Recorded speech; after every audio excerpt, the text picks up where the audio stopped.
حج اسلامی ارکان میں سے 5واں رکن ہے، اور یہ اس قدر عظیم الشان عبادت ہے، یہ اس قدر عظیم الشان سعادت ہے کہ جس کو یہ نصیب ہو جائے، اللہ رب العالمین کی بارگاہ میں اس کی یہ عبادت قبول ہو جائے تو وہ گناہوں سے بالکل پاک ہو کر واپس لوٹتا ہے۔ پاک نبی علیہ السلام کے غلام پوری دنیا کے اہل ایمان حج کے ایام میں حج بیت اللہ کے لیے، زیارت خانہ کعبہ کے لیے اللہ کے گھر کے مہمان بنتے ہیں، لیکن حج کا مطلب صرف یہ نہیں کہ ہم نے اپنے گھر سے خانہ کعبہ تک جانا ہے، مکہ مکرمہ مدینہ منورہ میں جانا ہے، زیارات کر کے واپس آنی ہے۔ پاک نبی علیہ السلام کے غلاموں، حج کا احرام 8 ذوالحجہ کو باندھا جاتا ہے، اور 8 سے لے کر 8 کو ارکان شروع ہو جاتے ہیں، 8 سے لے کر 12 تک 5 دن جو ہیں یہ خوب محنت کے دن ہیں۔ ان دنوں کو گزارنا کیسے ہے؟ حج بیت اللہ کے لیے جانے والے اللہ کے مہمان ان دنوں کو کس طرح بسر کریں؟ ان کے شب و روز کیا ہونے چاہیے؟ اللہ رب العالمین قرآن مقدس کے اندر ارشاد فرماتا ہے، بسم اللہ الرحمن الرحیم، الحج اشہر معلومات فمن فرض فیہن الحج فلا رفث ولا فسوق ولا جدال فی الحج۔ اللہ رب العالمین ارشاد فرماتا ہے کہ یہ چند معلوم مہینے ہیں، فمن فرض فیہن الحج، جو شخص ان دنوں حج کا ارادہ کر لے، جس پر حج فرض ہو جائے، جو اللہ کے گھر کا مہمان بننے لگے اور مہمان بنے، اس کی ذمہ داریاں کیا ہیں؟ ایام حج میں فلا رفث ولا فسوق ولا جدال فی الحج۔ فلا رفث، وہ رفث سے بچے، فسق سے بچے، قتل و غارت سے، لڑائی جھگڑے سے بچے۔ اب رفث کیا ہے، فسق کیا ہے اور جدال کیا ہے؟ میرے پاک نبی علیہ السلام کے غلاموں، حج بیت اللہ صرف آنے اور جانے کا نام نہیں ہے، صرف چکر لگانے کا نام نہیں ہے، بلکہ آپ کا دل، آپ کا ذہن، آپ کا سوچ، آپ کی نظر، آپ کی سماعت، پورے کے پورے جسم کا، حتیٰ کہ آپ کی سوچیں بھی اللہ رب العالمین ہی کی طرف وابستہ ہو۔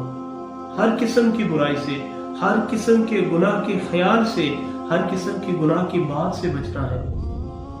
حج کے ایام اس انداز سے بسر کرنے ہیں کہ فقط رب کی ذات سے رو لگا کے بندہ بیٹھا ہو۔ اللہ رب العالمین ارشاد فرماتا ہے، فلا رفث، رفث سے بچنا ہے۔ رفث کیا ہے؟ علماء اور مفسرین اکرام فرماتے ہیں کہ شہوت کی باتیں کرنا اپنی زوجہ کے ساتھ، یعنی حج کے ایام میں اپنی بیوی سے مباشرت کا خیال سوچنا، یہ بھی منع کیا گیا ہے۔ فقط رب کی رضا کے لیے گیا ہے تو بندے اس رب کا مہمان ہے تو اسی کے ساتھ ہی تیرا تعلق ہونا چاہیے۔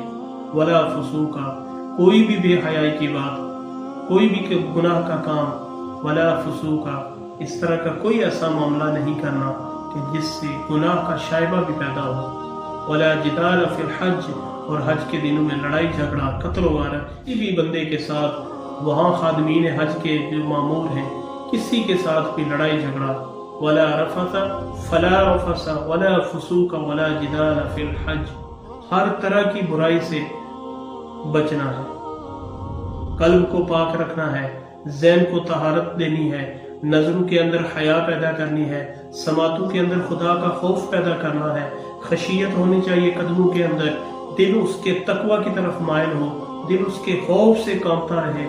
میرے پاک نبی علیہ السلام کے غلاموں، یہ سارے کے سارے معاملات اپنی زندگی، اپنا جسم، اپنا ذہن، اپنا روح اور جسم، اس سارے کے مادے کو گناہوں سے بچانا، اپنے ہاتھ سے، اپنے قول و فعل سے، اپنے عمل سے دوسروں کو محفوظ رکھنا، یہ ساری کی ساری ذمہ داریاں ہیں عازمین حج کے لیے، اللہ کے گھر مہمان بننے والوں کے لیے، کہ تم نے فقط وہاں آنا جانا نہیں ہے، مال خرچ نہیں کرنا، بلکہ تم نے اسی رب کا ہو کر یہ دن گزارنے ہیں۔ تو پھر جب اس انداز سے بسر کرو گے تو تمہیں اس طرح پاک کر دیا جائے گا جس طرح ایک بچہ ماں کے رحم سے پیدا ہوتا ہے، رحم مادر سے پیدا ہوتا ہے، وہ معصوم عن الخطا، اس طرح تمہیں پاک کر کے واپس کر دیا جائے گا۔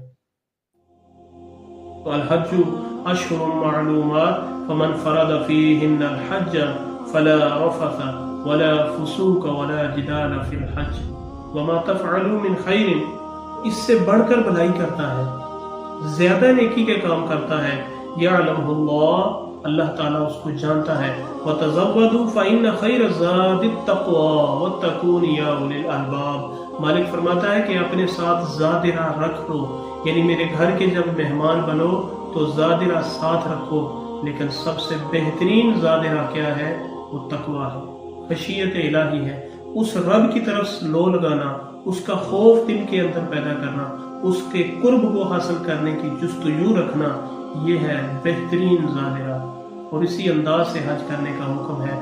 میرے پاک نبی علیہ السلام کے غلاموں، اللہ رب العالمین ان مہمانوں کا، ان عازمین حج کا یہ عظیم فریضہ اپنی بارگاہ میں قبول فرمائے، اور جو تڑپ رہے ہیں اللہ انہیں اپنے گھر کی زیارت کی بار بار توفیق اور ہمت عطا فرمائے۔ اللہ ہم سب کا حامی و ناصر ہو۔ السلام۔